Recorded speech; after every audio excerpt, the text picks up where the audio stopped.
അങ്ങനെ ആദർശാണെങ്കിൽ വല്ലാത്തൊരു കെണിയിലങ്ങ് പെട്ടിരിക്കുകയാണ്. എൻ ജ്വല്ലറിക്കാർ ആ അമേരിക്കൻ കമ്പനിയുമായിട്ട് ഡീൽ ഉറപ്പിക്കുമെന്ന് ആദർശ് സ്വപ്നത്തിൽ പോലും വിചാരിച്ചതല്ല. അവർക്ക് ആ ഡീല് കിട്ടിയെന്ന് മാത്രമല്ല, ഡേവിഡ് പറഞ്ഞ ചില കാര്യങ്ങളും എൻ ജ്വല്ലറിയുടെ MD പറഞ്ഞ ആ ഒരു പരിഹാസത്തെയുമൊക്കെ കേട്ടപ്പോൾ ഇതിൻ്റെ പിന്നിൽ എന്തോ ഒരു വലിയ ചതിയുണ്ട് എന്ന കാര്യം ആദർശിന് പകുതി ബോധ്യപ്പെട്ടു. പക്ഷേ അത് എന്താണെന്നോ എങ്ങനെയാണെന്നോ മാത്രം ആദർശിന് ഒരു എത്തും പിടിയും കിട്ടുന്നില്ല. ഡേവിഡ് അവിടെ നിന്നും അഹങ്കാരത്തോടെ ഇറങ്ങിപ്പോയതിന് പിന്നാലെ സ്റ്റാൻലി മാർട്ടിൻ കമ്പനിയുടെ ആ ആള് ആദർശിൻ്റെ അടുത്തേക്ക് വരികയാണ്. എന്നിട്ട് ചോദിക്കുന്നുണ്ട്, എന്താണോ താൻ ഇങ്ങനെയൊക്കെ കാണിച്ചത്? താൻ ഈ ഡീലിന് വേണ്ടി ഇത്രയും വട്ടം കൂടിയിട്ട് അവസാനം ഇങ്ങനെയാണ് ചെയ്യുന്നത് എന്നൊക്കെ ചോദിച്ച് ആദർശിനെ ശരിക്കും അങ്ങ് പ്രതിസന്ധിയിലാക്കി. താൻ ഹോട്ടൽ മുറിയിൽ അറിയാതെ ഉറങ്ങിപ്പോയി എന്ന് ആരോടെങ്കിലും പറയാൻ പറ്റുമോ? കൃത്യസമയത്ത് അവിടെ എത്തേണ്ടതായിരുന്നു. സ്വന്തം ഭാഗത്തു നിന്നാണ് അങ്ങനൊരു വലിയ വീഴ്ച പറ്റിയിരിക്കുന്നത്. അവൻ പറയുന്നുണ്ടായിരുന്നു താൻ വരുമെന്ന്. അവർ ഒരുപാട് പ്രതീക്ഷിച്ചിരുന്നു. ലിസ്റ്റിൽ എന്നും ഒന്നാമത്തെ പേര് തൻ്റേതായിരുന്നുവെന്നും. ആദർശ് ഇത് കേട്ടപ്പോൾ ആകെ തകർന്നുപോയി. ഇതൊക്കെ മുത്തശ്ശൻ അറിഞ്ഞു കഴിഞ്ഞപ്പോൾ എന്തായിരിക്കും അവസ്ഥ എന്ന് ആലോചിക്കാൻ പോലും വയ്യ. വീട്ടിലുള്ളവർക്ക് ഇത് താങ്ങാനാവില്ല. അങ്ങനെ ആകെ തകർന്ന മനസ്സോടുകൂടിയായിരിക്കും ആദർശ് റൂമിലേക്ക് തിരികെ വരുന്നത്.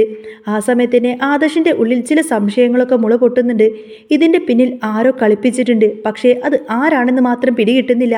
തനിക്ക് എവിടെയാണ് പിഴച്ചത്? താൻ ഒരിക്കലും ഇത്രയും നേരം കിടന്നുറങ്ങാറില്ലല്ലോ.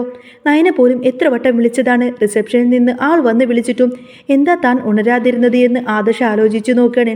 അപ്പോഴാണ് ആദർശിന് ഒരു കാര്യം ഓർമ്മ വന്നത്. ആ ജ്യൂസ് കുടിച്ചത് മാത്രം ഓർമ്മയിലുണ്ട്. കമ്പനിയുടെ PRO ആണെന്ന് പറഞ്ഞു വന്ന ആ ഗ്രീന എന്ന പെൺകുട്ടി തനിക്കൊരു ഗ്ലാസ് ജ്യൂസ് തന്നു. അത് കുടിച്ചതിന് പിന്നാലെയാണ് തനിക്ക് കണ്ണു തുറക്കാൻ പറ്റാത്ത വിധം ഉറക്കം വന്നത്. പിന്നീട് ആദർശ് ഒട്ടും വൈകാതെ തന്നെ സ്റ്റാൻലി മാർട്ടിൻ കമ്പനിയുടെ ആളെ ഫോണിൽ വിളിച്ചു. അയാൾ ചോദിക്കുന്നുണ്ട്, നിങ്ങളുടെ കമ്പനിയിൽ ഗ്രീന എന്ന് പറഞ്ഞ ആ ഒരു PRO ഇല്ലേ? എനിക്ക് അവരെ ഒന്ന് കിട്ടണം. ഒരു ഫോണ് അവർക്ക് കൊടുക്കാമോ എന്ന് ചോദിക്കും. അന്നേരം അവിടെ നിന്നും ഒരു മറുപടി കേൾക്കുന്ന ആദർശ് ആകെ ഞെട്ടിപ്പോയി. എന്ത്, ഗ്രീനയോ? അങ്ങനെ ഒരു പെൺകുട്ടി ഞങ്ങളുടെ കമ്പനിയിലില്ലല്ലോ. അങ്ങനെയായിരിക്കും അവരുടെ മറുപടി. ആദർശ് തർക്കിച്ചു നോക്കി. ഇന്നലെ എൻ്റെ അടുത്ത് വന്നതാണല്ലോ അവർ. പക്ഷേ അങ്ങനൊരു ജീവനക്കാരി അവിടെ ഇല്ല എന്ന് അവർ ഉറപ്പിച്ചു പറയുമ്പോൾ ആദർശിന് ഏകദേശം കാര്യം മനസ്സിലായി. തന്നെ ചതിച്ച് മയക്കിക്കടത്താൻ നോക്കിയ ആരോ മനഃപൂർവ്വം പ്ലാൻ ചെയ്തതാണ് ഈ കാര്യമെന്ന് ആദർശിന് ഉറപ്പായിരുന്നു. ആ സമയത്ത് തന്നെ അപ്പുറത്ത് നാഗേന്ദ്രനും ഡേവിഡും വലിയ സന്തോഷത്തിലാണ്. ഡേവിഡ് വിളിച്ചിട്ട് നാഗേന്ദ്രനോട് കാര്യങ്ങളെല്ലാം പറയും. നമ്മൾ വിചാരിച്ചതുപോലെ തന്നെ എല്ലാം സക്സസ് ആയി. അത് കേട്ടപ്പോൾ നാഗേന്ദ്രൻ ആവേശത്തിലായി.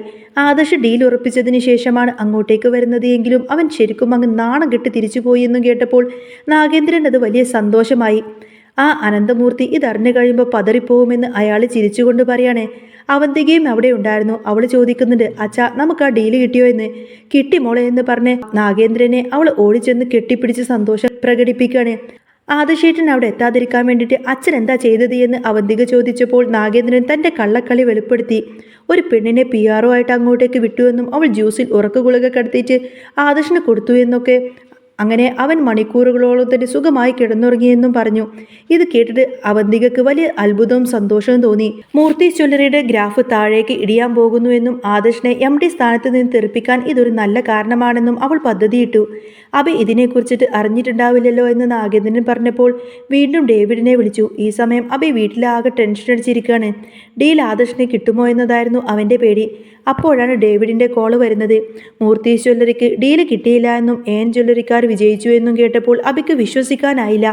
താൻ ഇതിനു മുൻപ് ഗൾഫ് ജ്വല്ലറിയിലെ കാര്യം പറഞ്ഞ പോലെ തന്നെ ഇതും നടന്നില്ലേ എന്ന് ഡേവിഡ് ചോദിച്ചപ്പോൾ അബിക്ക് വലിയ സന്തോഷമായി.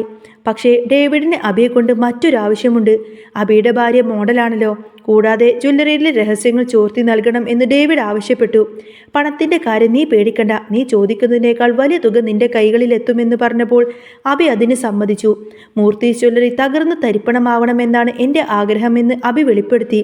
ഫോണ് കട്ട് ചെയ്തതിന് ശേഷം അബി നവ്യയുടെ അടുത്തേക്ക് ഓടിപ്പോയിട്ട് ഈ ഒരു കാര്യം പറയാണ്. മൂർത്തി ജ്വല്ലറി തോറ്റുപോയി എന്ന് കേട്ടപ്പോൾ നവ്യക്ക് ആദ്യം അത് വിശ്വാസം പോലും വന്നില്ല. വീട്ടിലുള്ളവർ പറഞ്ഞാലേ എനിക്കത് വിശ്വാസമാവൂ എന്ന് അവൾ തീർത്തും പറഞ്ഞു. ഇതേ സമയത്ത് തന്നെ മൂർത്തി മുത്തശ്ശൻ ഈ വിവരം പറഞ്ഞ് ആകെ തകർന്നിരിക്കുകയാണ്. ആദർശ് കൃത്യസമയത്ത് എത്തിയില്ല എന്നും ആ വലിയ ഡീൽ കൈവിട്ടു പോയി എന്നും മുത്തശ്ശന് താങ്ങാനായില്ല. മുത്തശ്ശൻ അങ്ങോട്ടേക്ക് വന്നപ്പോൾ മുത്തശ്ശൻ്റെ മുഖം കണ്ടിട്ട് എന്തോ വലിയ കുഴപ്പമുണ്ട് എന്ന് മനസ്സിലാക്കി. നമ്മൾ തോറ്റുപോയി വസുന്ധരെ എന്ന് മുത്തശ്ശൻ വിതുമ്പലോടെ പറഞ്ഞു. ജയിക്കാനുള്ളതെല്ലാം തന്നെ ചെയ്തില്ലേ എന്ന് മുത്തശ്ശി ചോദിച്ചപ്പോൾ ആദർശിൻ്റെ അശ്രദ്ധയെ മുത്തശ്ശൻ കുറ്റപ്പെടുത്തി. അവന് കമ്പനിയോട് ഒട്ടും തന്നെ ആത്മാർത്ഥതയില്ല എന്ന് മുത്തശ്ശൻ ദേഷ്യത്തോടെ പറയാണ്.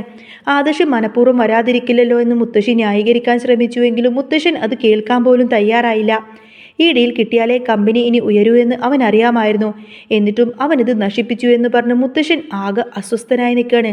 ആദർശാണെങ്കിൽ വീട്ടിലേക്ക് വരാൻ പോലും ഭയപ്പെട്ട് നിൽക്കുമായിരിക്കും. മുത്തശ്ശൻ്റെ മുഖത്ത് ഇനി താൻ എങ്ങനെ നോക്കുമെന്ന് കരുതി നിൽക്കുമ്പോഴാണ് നയനയുടെ ഫോൺ വരുന്നത്. ഒടുവിൽ ഫോൺ എടുത്ത് ഡീൽ നമുക്ക് കിട്ടിയില്ല എന്ന് ആദർശ് പറയുമ്പോൾ നയന അക്ഷരാർത്ഥത്തിൽ ആകങ്ങ് ഞെട്ടിപ്പോവാണ്.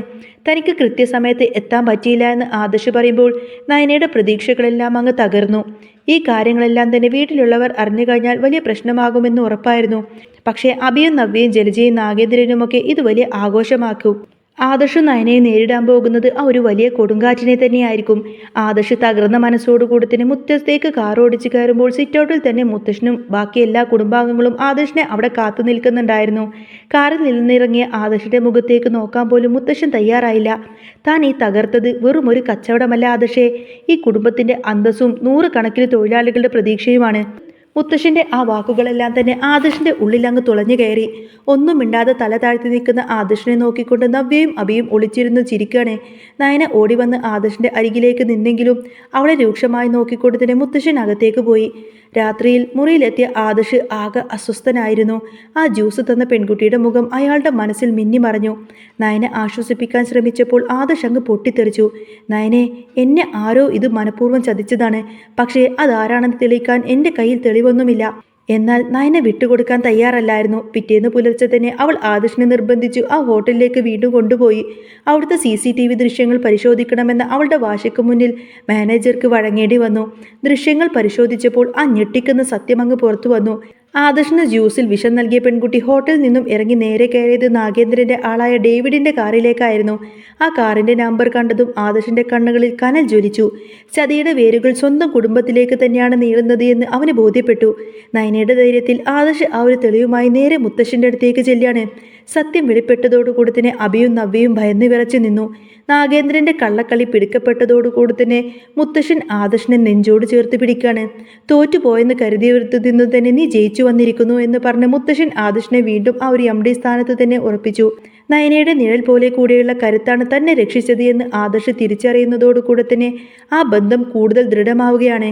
ഇനി നാഗേന്ദ്രനും ഡേവിഡിനുമെതിരെ ആദർശ് തുടങ്ങാൻ പോകുന്ന ആ ഒരു വലിയ പോരാട്ടത്തിനായി നമുക്ക് കാത്തിരുന്ന് കാണാട്ടോ. അപ്പോൾ നിങ്ങൾക്ക് ഈ ഒരു ചാനൽ ഇഷ്ടമാവുകയാണെങ്കിൽ സബ്സ്ക്രൈബ് ചെയ്യാനും സപ്പോർട്ട് ചെയ്യാനും മറക്കല്ലേ. ഇനി വരാൻ പോകുന്ന നല്ല സൂപ്പർ ത്രില്ലിംഗ് എപ്പിസോഡിനൊക്കെ കാത്തിരുന്ന് കാണാട്ടോ. അപ്പോൾ നെക്സ്റ്റ് വീഡിയോ ആയിട്ട് വരാം. ബൈ.